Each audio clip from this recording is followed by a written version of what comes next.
Asirón ya lo dijo desde el principio, pero por si hay dudas, hoy ha vuelto a asegurar que H. Bildu no dará sus votos para que la alcaldía sea para la socialista Maite Esporrín. Con una diferencia de 10.000 votos sobre la siguiente fuerza.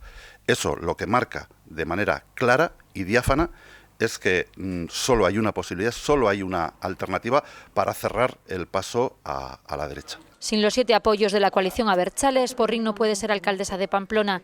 Asirón asegura que la única alternativa a Enrique Maya es el mismo. La posibilidad de Enrique Maya y la posibilidad de Joseba Asirón. Acompañado de candidatos de H. Bildu, en Barañáin, Estella, Villaba, Berriozar y Burlada, ha presentado los criterios que va a seguir la coalición Abertzale para la constitución de ayuntamientos.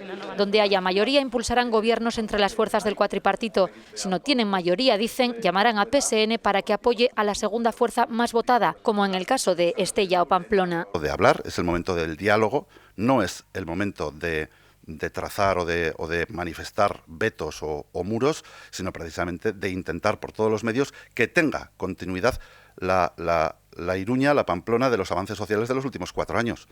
La tercera opción, aquellos ayuntamientos en los que solo haya posibilidad de elegir entre Navarra Suma y PSN, adquirirán, dice, el compromiso de cerrar el camino a la derecha. Y ante eso, nuestro criterio claro, además, va a ser el de cerrar el paso a la derecha. Y para ello, por supuesto, pues nos gustaría hablar y nos gustaría poder llegar a los acuerdos necesarios. Insiste en que lo que ocurra en los ayuntamientos tendrá consecuencias en el gobierno.